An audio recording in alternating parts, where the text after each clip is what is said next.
avec un S à sport. L'émission 100% sport sur Logos FM. Toute l'actualité sportive de la région passée au crible avec Olivier et toute sa team. La team ravie de vous accueillir une nouvelle fois comme chaque mardi sur Logos FM à 18h. C'est avec ASA Sport, l'émission qui vous parle de sport au pluriel plus que jamais aujourd'hui puisque elle sera la deuxième de notre spécial résultat. C'est le dernier mardi du mois. Vous savez que c'est la petite nouveauté de cette troisième saison. Désormais, chaque dernier mardi du mois, on va voir un peu tous les clubs sportifs. On va parler aujourd'hui foot, on va parler hand, on va parler rugby, on va parler basket, on va parler volley, on va parler hockey. Tous nos clubs pro ou semi-pro vont être dans l'actu. Et pour m'accompagner ce soir, le responsable de Clermont Sport, Johan Connor. Salut Johan. Salut Olive, bonsoir à tous. Et puis il est de retour, c'est sa première cette saison, c'est Martial Devino. Salut Martial. Bonjour à vous deux.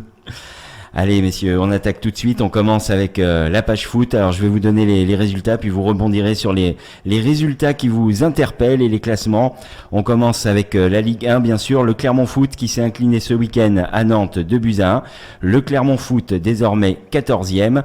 13 points, on peut presque considérer 14e, moi je vois bien ça comme un classement final, on pourra en débattre tout à l'heure si vous le souhaitez, mais je pense que là le Clermont Foot est à sa place avec cette 14e place entre 10 et 14, ça me paraîtrait raisonnable de viser ça en fin de saison.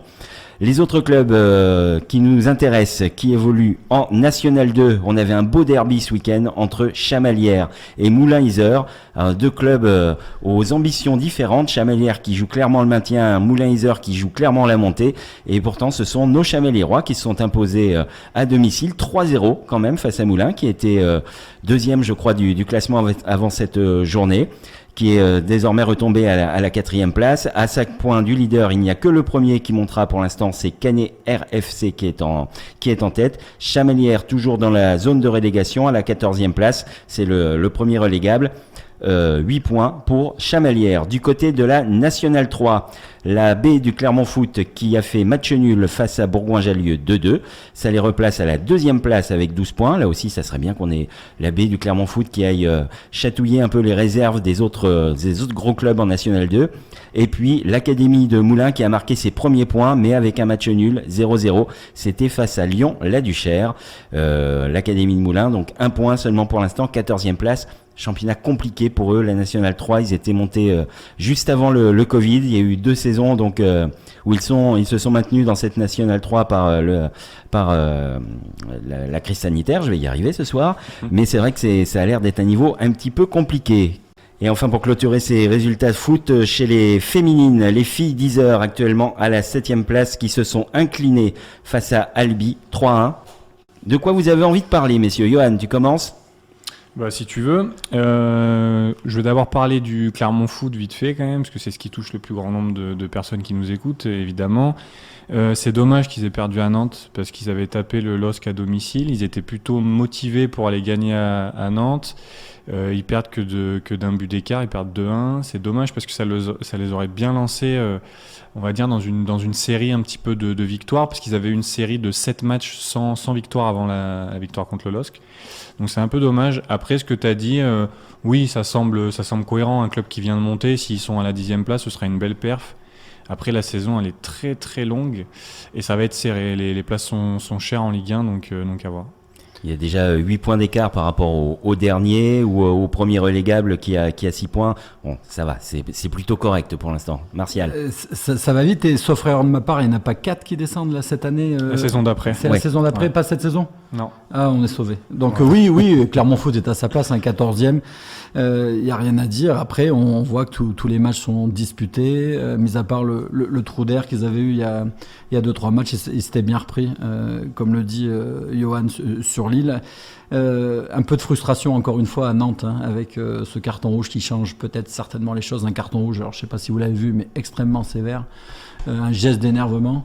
Certes, faut pas le faire, mais il n'y a pas de violence non plus. Je trouve qu'il y a des tacles bien plus assassins tous les jours, sur toutes les journées, qui mériteraient certainement plus. Après, comment ils vont gérer aussi le fait divers là qui vient d'arriver, je pense que ça va avoir un impact sur le groupe, quoi qu'il en soit, même si c'est un fait solitaire, hein, mais c'est une pièce importante du Clermont Foot. Donc, voir déjà dès dimanche contre Marseille pour Halloween. Alors, j'espère qu'ils vont pas se déguiser, mais s'ils arrivent à faire peur aux Marseillais, ça sera pas mal déjà. Surtout que Marseille vient de faire 0-0 contre le PSG, donc ils sont plutôt dans de bonnes dispositions, quoi. Donc, ça risque d'être un gros match et une grosse ambiance, hein, comme on peut le voir à chaque fois que le Clermont Foot joue Gabriel Montpied. Alors plus local maintenant, ce derby entre Chamalières et Moulins, vous avez suivi ça, je suppose, à Clermont Sport, un petit article en vue. Ouais, complètement. Surtout que bon, c'était annoncé comme un derby, on va dire, régional, parce que c'est quand même des clubs qui n'ont pas forcément l'habitude de s'affronter. Après, comme tu l'as dit, il y avait un écart d'ambition clair et net, hein, puisque le MIF a une structure, a la volonté d'aller plus haut. C'est un club qui est structuré pour monter. Et ça serait bien pour la région d'avoir un club au niveau au-dessus. Complètement. Alors que Chamalières, c'est un club qui est en restructuration. Ça a changé de direction. Il y a un nouveau président. Ils ont un début de saison difficile. Le coach était parti, etc. On a l'impression qu'il y a peut-être eu un manque de concentration de la part du MIF, je sais pas, parce que 3-0 c'est très lourd quand même, surtout à domicile. Donc est-ce qu'ils ont été un peu cueillis à froid, ils se sont dit Chamalières ça va être facile, puis au final ils ont été combatifs et... La pelouse synthétique Peut-être, mais en tout cas c'est très surprenant et bravo à Chamalières, ça doit faire du bien au moral. Après le MIF, il faut qu'ils restent sur leur objectif de montée, il faut qu'ils passent à autre chose très vite et puis il faut qu'ils pensent à la prochaine rencontre. Oui, c'est encore faisable. 5 points de retard pour le MIF et même chose, 4 points de retard sur le 13e pour Chamalières. Donc là rien n'est fait, mais c'est vrai que ça a fait du bien au moral. Martial. Surtout que je pense, je suis entièrement d'accord, Moulins avait gagné tous ses matchs à l'extérieur. Donc, est-ce que c'est le fait de les avoir pris de trop haut, puis Chamalières qui s'est un peu sorti les doigts des fesses à un moment de la saison où il fallait se les sortir, face à une équipe qui une motivation, on les connaît, hein, ces derbies, des fois, quand on voit Saint-Étienne ou Lyon, on se rend bien compte que c'est pas des matchs ordinaires, et là, avec 2 buts exceptionnels, de Chauve et Bitsamar, pardon. Donc oui, un peu des deux, de suffisance de la part de Moulins et puis un réveil de Chamalières. Reste à savoir si ce réveil va perdurer, quoi qu'il en soit. Moulins est quand même d'un autre calibre cette saison et ils sont 5e. C'est une très mauvaise affaire pour eux. Bon, on leur souhaite en tout cas le meilleur à ces 2 clubs. On va parler handball maintenant pour terminer cette première partie. Chez les filles, en D2, c'est la première victoire du HBCAM à l'extérieur. Elles sont allées s'imposer à Octeville, 25-23. Belle victoire à l'extérieur. Ça y est, on les sent lancer nos volcaniques, remonter à la 10e place avec 10 points. Et on espère qu'elles vont poursuivre cette montée. On sait que c'est un peu la saison de transition là pour le club. Donc je pense que on va être dans le ventre mou sans doute assez longtemps tout au long de l'année. Pas de play-off. En plus, ça sera le classement intégral qui fera office pour la montée. Et puis chez les garçons, en National 1, là c'est une lourde défaite à l'extérieur. C'est le handball Cournon d'Auvergne qui s'incline face à Pau-Nousti. 34-23, là ça fait mal et nos joueurs de Cournon la compensaient bien lancé. Il y avait une victoire à l'extérieur, c'est très irrégulier pour l'instant, hein. Ils sont à la 9e place avec 9 points, alors eux aussi ils découvrent ce haut niveau du hand. Là aussi c'est une année pour apprendre. Martial. Oui, pour en avoir parlé avec Cyril Fauché, un des présidents du club, effectivement cette découverte elle se fait aux dépens des résultats et malheureusement comme tu l'as dit c'est en dents de scie et la régularité qu'on doit avoir pour rester à ce niveau, ils l'ont pas. Après il y a eu beaucoup de changements aussi d'équipe, de joueurs pardon. Ceci explique peut-être cela. On était optimiste et là on est un peu déçu parce que cette défaite est lourde, 34-23. La différence des filles qui, elles, ont fait un peu comme le foot de Chamalières. C'était le match à pas perdre contre une équipe qui est à peu près au même niveau dans le classement. Et du coup, autant on a de l'espoir maintenant pour les filles du HBCAM. Du HBCAM, alors que les garçons, on reste un peu sur notre faim. On pensait qu'ils allaient pouvoir enchaîner ou en tout cas perdre de façon moins flagrante. Johan. Et d'ailleurs, le Hand de Cournon, il n'y avait pas une défaite à domicile contre Dreux ou quelque chose comme ça, là, à 2 points, non, 31-29. Ouais. Bon, ça, je pense déjà, ça leur a pas fait du bien. Après, le parallèle qu'il y a à faire un peu entre le HBK et le Hand de Cournon, c'est que vraiment les matchs, il faut les prendre les uns après les autres. On voit qu'en fait, il n'y a pas de science exacte. Il y a des victoires serrées, des victoires assez larges, plutôt pour le Hand de Cournon. Ils ont une victoire où ils avaient 3 ou 4 points d'avance, je crois. Et après, ils peuvent prendre le week-end d'après une énorme pilule. Donc en fait, il faut vraiment... Je pense que les équipes se mettent dans un état d'esprit où il faut vraiment prendre les semaines les unes après les autres et essayer de vite passer à autre chose quand il y a une contre-performance, notamment celle de Cournon contre Dreux. Voilà. Après, bon, c'est sûr que Cournon, comme dit Martial, c'est un peu rageant parce qu'ils ont eu 2 lourdes défaites au début. Ils avaient pris 6 et 8 points d'écart. Après, ils ont réussi à faire un nul, une victoire. Donc, on s'attendait à ce qu'ils enchaînent contre Dreux, qui était plutôt une équipe en difficulté. Ils perdent, ils prennent une branlée derrière, faut dire ce qui est. Donc, en fait, c'est pas ultra rassurant. Et bon, pour contrebalancer ça, ce qui fait quand même plaisir, parce que voilà, c'est pas forcément une bonne performance pour Cournon, mais le HBK a enfin allé chercher une victoire qui fait du bien, une victoire à l'extérieur, tu disais en plus. Donc du coup voilà, ça c'est le point positif. Faut pas qu'ils lâchent. Après, c'est 2 clubs qui sont eux également structurés pour aller éventuellement plus haut. En tout cas, le Hand de Cournon a clairement l'ambition de continuer de monter. Le HBK, je pense que bon, même s'il y a une phase de stabilisation, ils ont envie aussi. Donc voilà, c'est des clubs il faut pas qu'ils perdent de vue l'objectif qu'il y a à la fin, quoi. Ça c'est sûr, mais je pense effectivement qu'ils ne le perdent pas de vue. On peut être tranquille de ce côté-là. Allez, nous on va marquer une première pause. Vous êtes dans Avec ASA Sport, c'est la spéciale résultat comme chaque dernier mardi du mois. On parlera dans la deuxième partie rugby, grosse page rugby avec les 9 clubs qui évoluent entre le top 14, les fédérales, les élites 1 et 2. Il va y avoir du boulot. Allez, on se retrouve tout de suite après la pause. Vous êtes toujours sur Logos FM.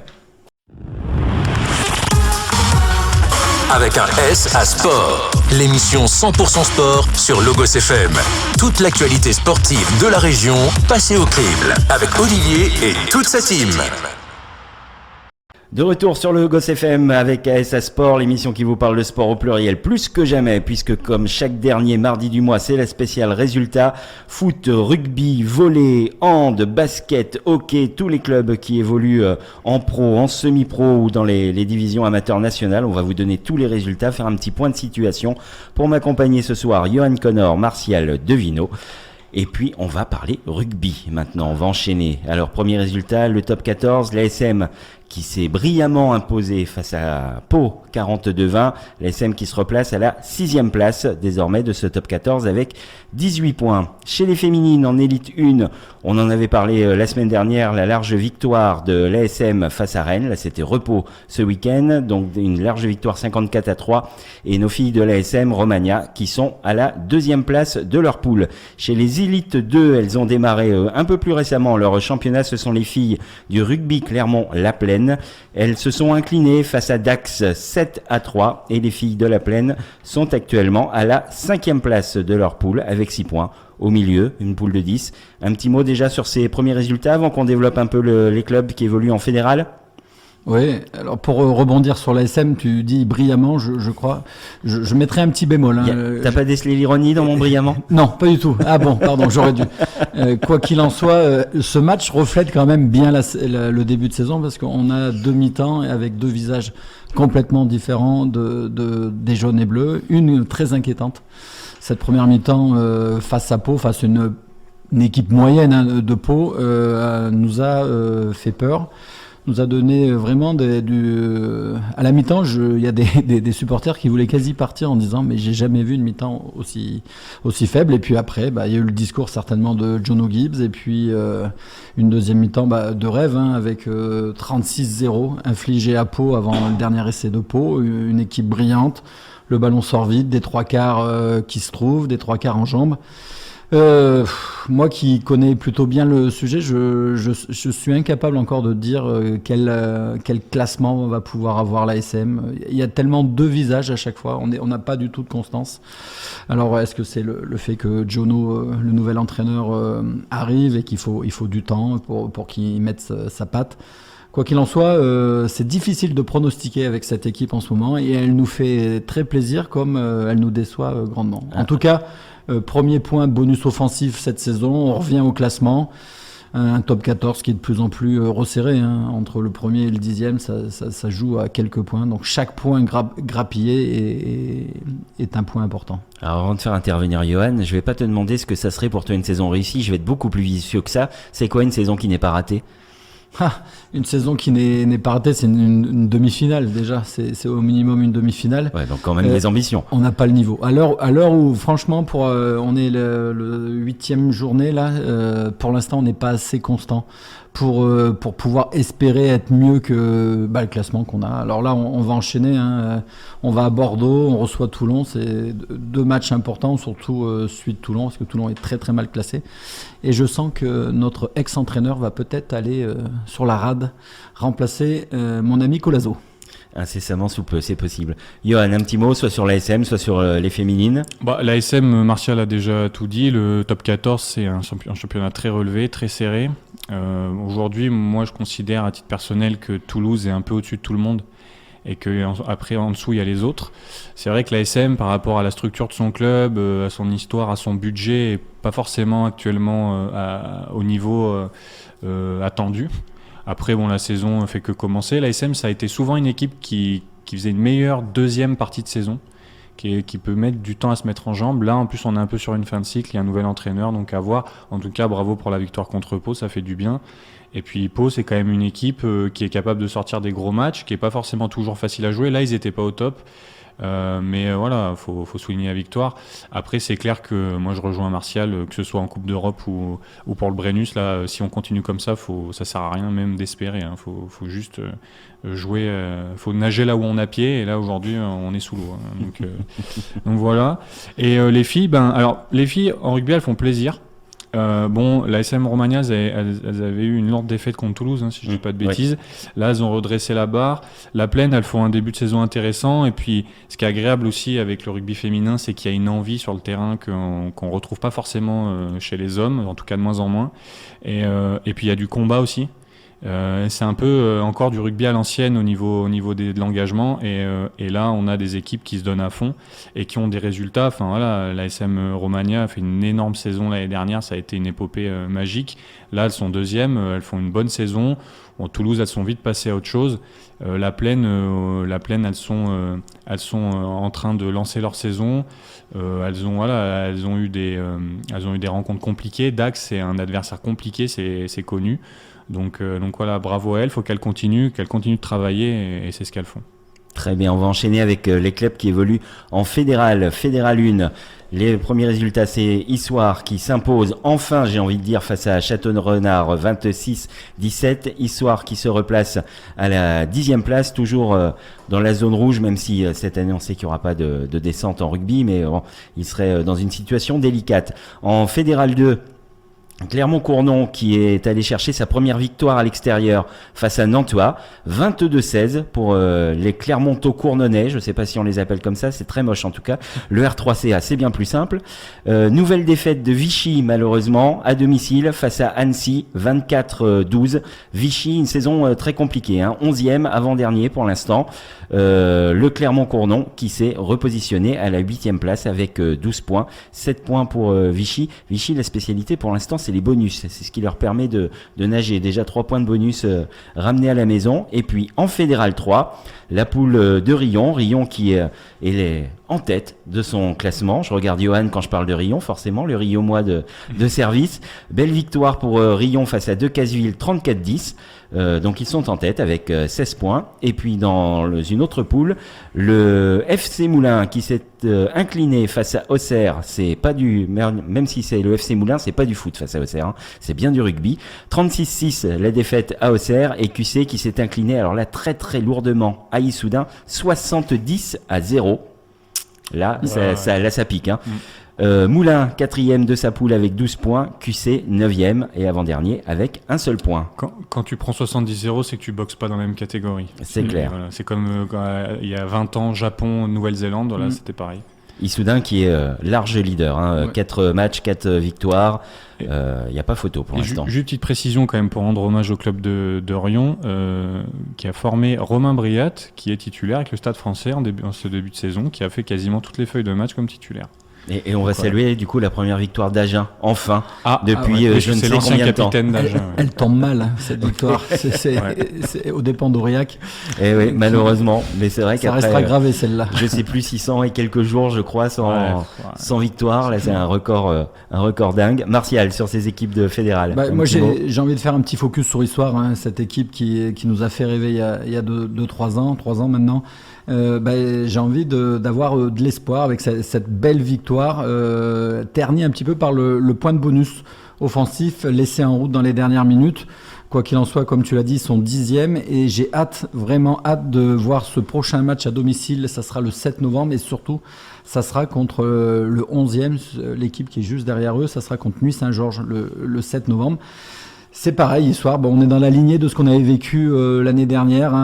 Il y a du bon et du moins bon. Il y a des équipes qui se détachent déjà et là on peut pas se battre. Mais dans ce ventre mou, je pense qu'ils ont une place à prendre. Après, il va falloir gagner des points à l'extérieur, ce qui semble être quand même plus compliqué.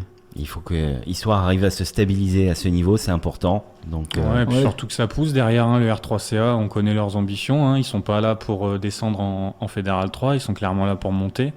Donc il faut qu'Histoire se structure et peut-être fasse 1 ou 2 bons recrutements à des postes clés pour passer ce cap. Parce qu'en fait, on sent qu'ils sont combatifs, mais on sent qu'ils sont quand même dans la difficulté. Les victoires sont arrachées, souvent c'est dur. Peut-être parce que justement, il manque 1 ou 2 joueurs clés qui pourraient, avec l'expérience peut-être de ce niveau-là de Fédéral 1 ou peut-être de plus haut, faire la différence sur des rencontres un peu serrées. Alors vous voyez qu'on a des clubs, je te redonne la parole après Martial, on a des clubs qui évoluent à tous les niveaux, que ce soit en rugby, en foot, en volley, dans toutes les disciplines qu'on va aborder aujourd'hui. N'hésitez pas à aller les encourager, à aller dans les salles, à aller dans les stades, à aller découvrir ces équipes dont on vous parle chaque semaine. Ils ont besoin de vous dans les tribunes. Martial. Oui, en parlant de tribunes, je voulais faire un petit clin d'œil à Clermont-Cournon quand même, qui a une victoire à l'extérieur, ce qui est plutôt de bon augure, sachant qu'ils sont invaincus à domicile, certainement dû à l'ambiance que doit mettre le maître de cérémonie. Le nouveau speaker.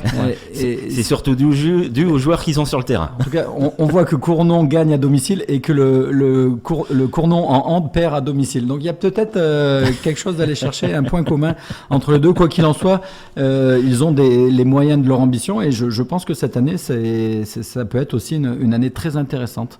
Comme tu l'as dit, on peut aussi féliciter Rion qui surnage avec 3 victoires, Figeac, de Casseville de mémoire là, et qui en Fédéral 3 dans cette poule 14 sont bien partis.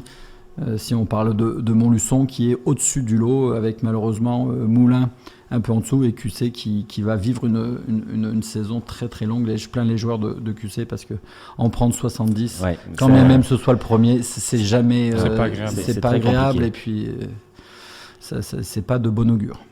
Ouais, Rion, on parle beaucoup de se stabiliser, etc. Rion, c'est l'exemple d'un club qui s'est bien stabilisé en Fédéral 3. Ça fait quelques années qu'ils font des bonnes saisons. Après, là, ils ont peut-être l'ambition de faire plus cette année. Mais en tout cas, voilà, ça, c'est l'exemple type. Après, pour revenir sur ce que tu disais d'aller soutenir les clubs. Déjà, la plupart de ces clubs, ils ont des pages Facebook, des réseaux sociaux, Instagram, etc. très bien tenus pour la plupart. Donc, n'hésitez pas à aller liker leurs pages, à aller consulter leurs résultats.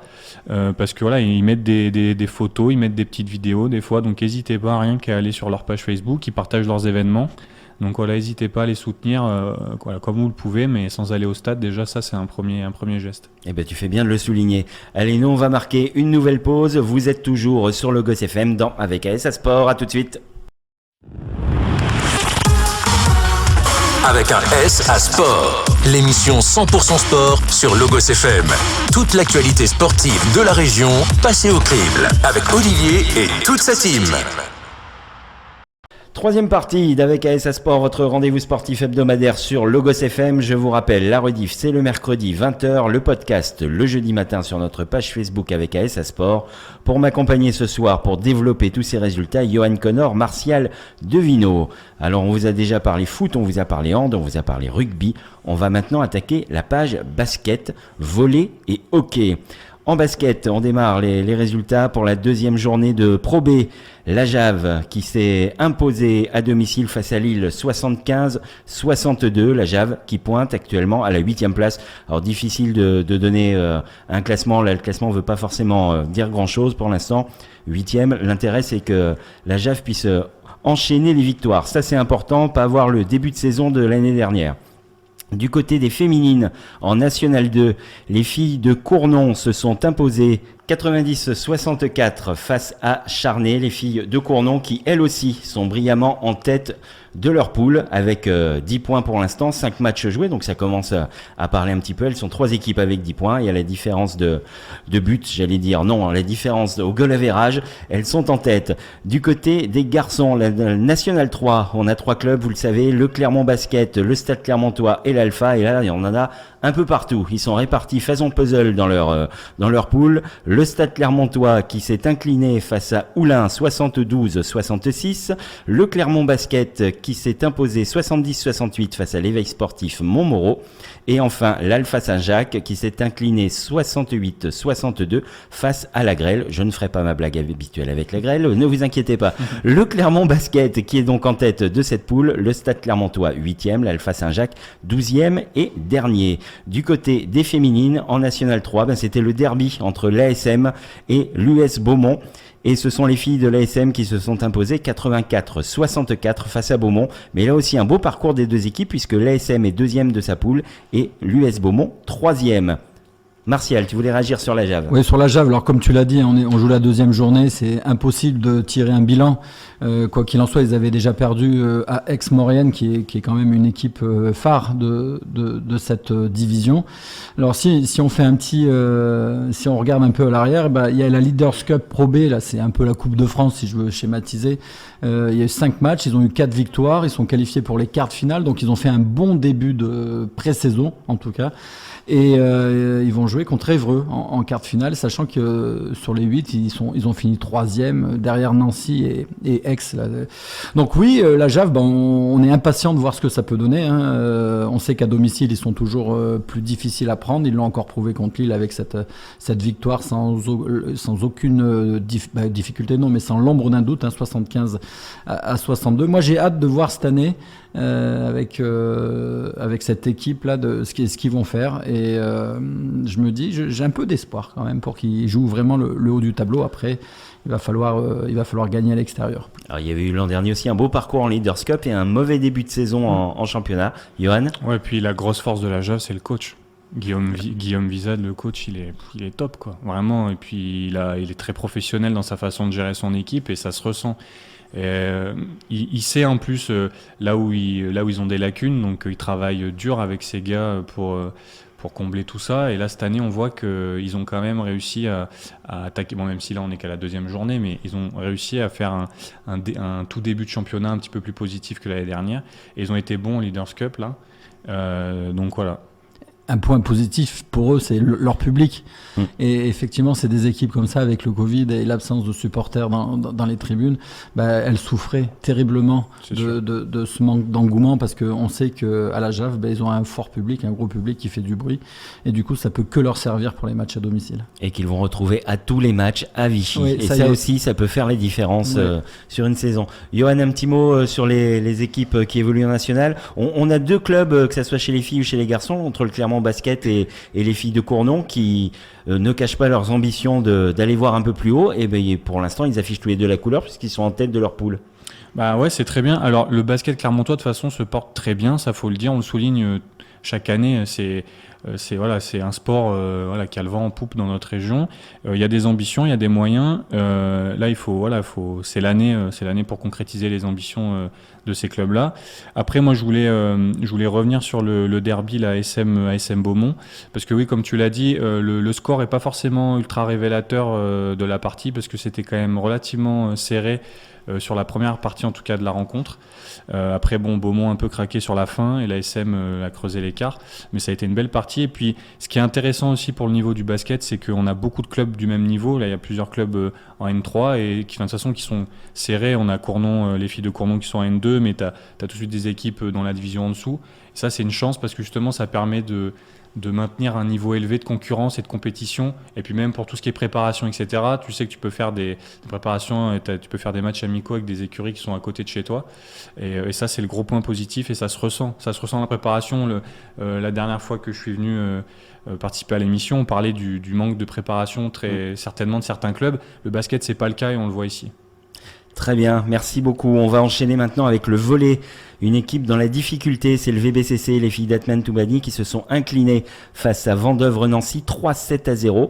Elles sont à la dernière place, 0 points. Et surtout un seul set marqué depuis le début du championnat, début de saison. Très compliqué pour les filles, Johan. Ouais, alors je me pose la question, est-ce que c'est pas le niveau du championnat qui s'est relevé aussi un petit peu ? Aussi. Parce que le VBCC est quand même plus... de meilleure qualité que les années précédentes. On l'a vu là sur le début de saison, sur le niveau de jeu proposé est quand même supérieur, moi je trouve, à ce qui avait pu être proposé les années précédentes, avec l'excellent recrutement qui avait été fait. Je me demande si justement, alors il y a peut-être aussi que la mayonnaise n'arrive pas trop à prendre, ou en tout cas ça met un peu de temps, mais en même temps, le championnat là il s'est relevé, et on le voit aujourd'hui. Après, c'est vrai que c'est inquiétant. Après, le VBCC, c'est une équipe qui a l'habitude de ce genre de situation, parce que c'est une équipe qui a toujours un peu joué son maintien, etc.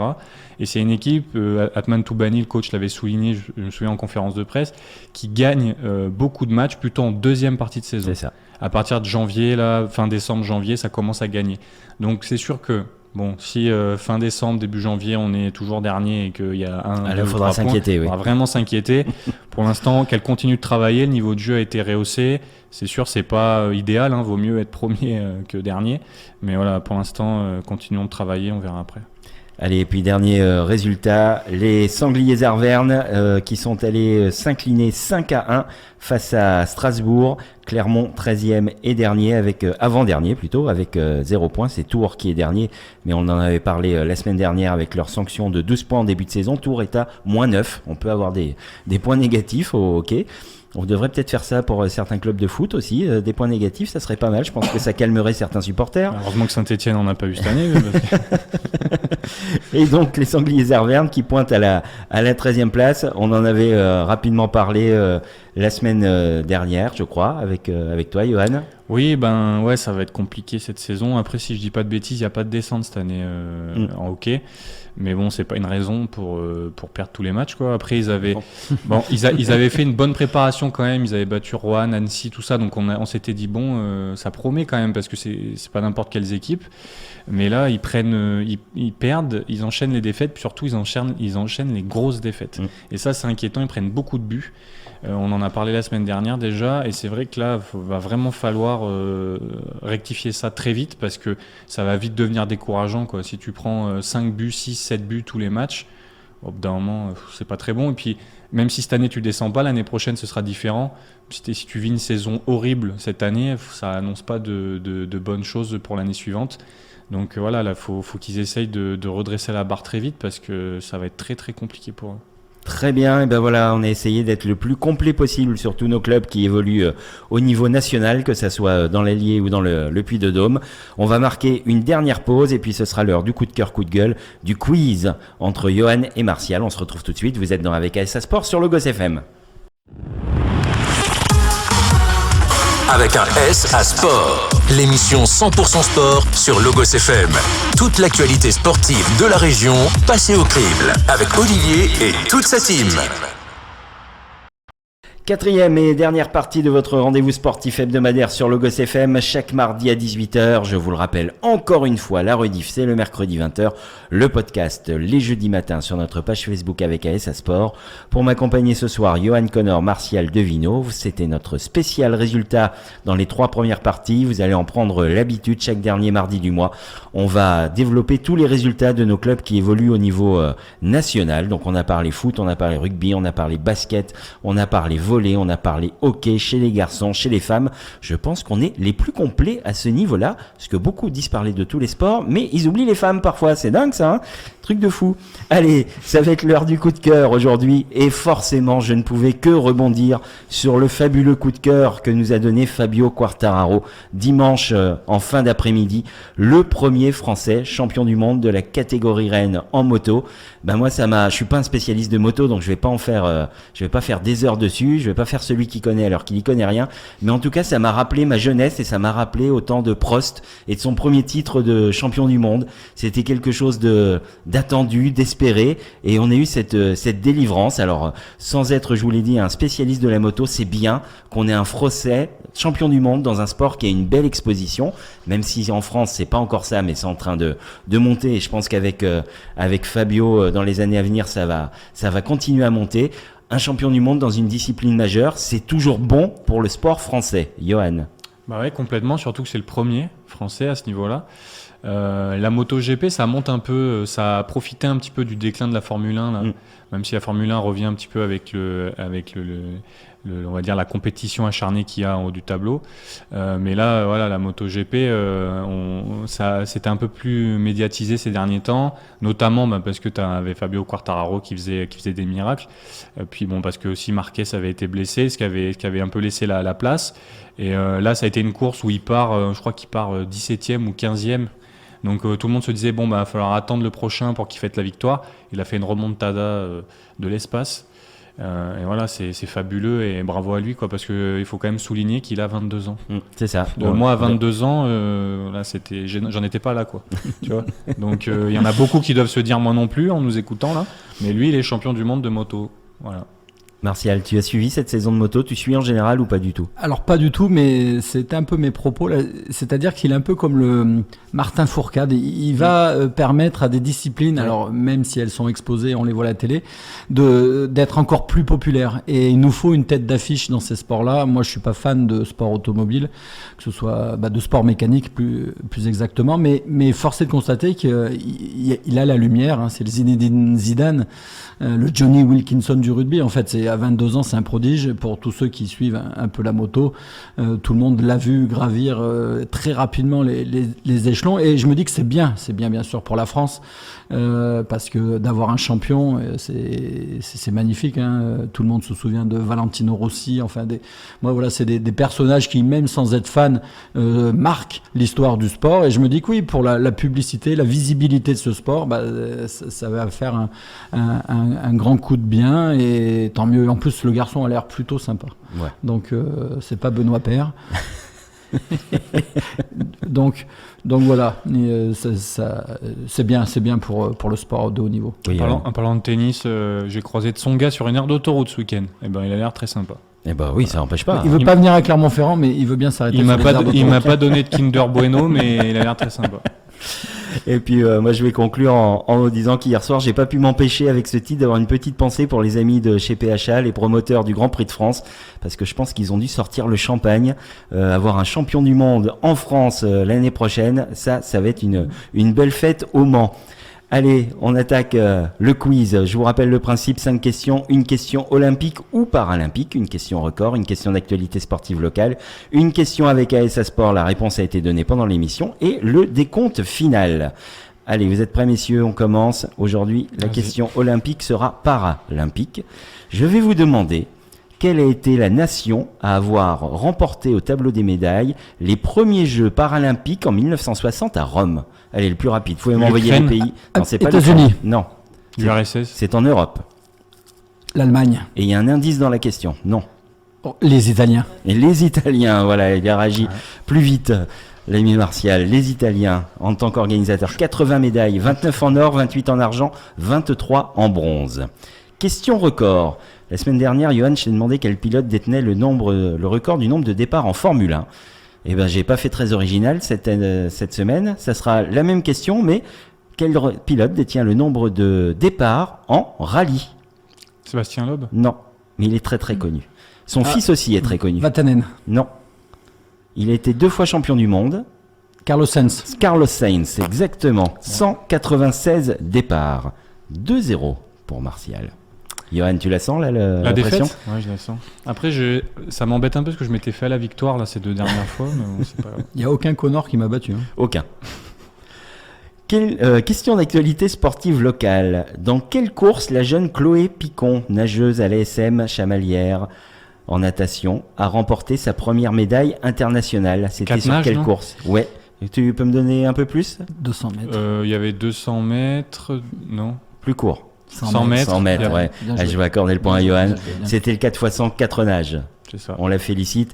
Et Chloé qui sera prochainement notre invitée, peut-être même la semaine prochaine. On est en train de boucler tout ça. Mais C'est sa première médaille internationale. voilà, première médaille. Elle devait venir juste avant son départ. Et puis on a décidé avec le club que ça serait bien de la laisser tranquille et de la ASM faire Chamalières. parler après. ASM Chamalières Voilà. natation. Donc c'est en train de se mettre en place. Mais la semaine prochaine ou la suivante, elle sera de toute façon prochainement avec nous en studio.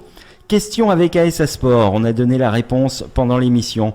Je vais vous demander tout simplement combien de sets a marqué le VBCC depuis le début de l'émission. 1. J'ai J'allais entendu. dire 0. Je crois que tu Ouais, parlais ouais. du match. Et non, je parlais des sets. Est-ce qu'on a le droit de donner la réponse avant la fin de la question? Oui. Vidéo. Oui. Je veux un règlement intérieur pour l'année dirait prochaine. Dimeco. Bah, je te ferai ça. Merci. Dès que j'ai du temps à perdre, promis, je te fais ça. Allez, le décompte final. Cette semaine va commencer l'Open de France de badminton. Ça m'a donné l'idée de parler badminton sur ce décompte. La personne est spécialiste, hein, vous allez voir. Je vous ai trouvé quelque chose qui reste simple quand même à trouver.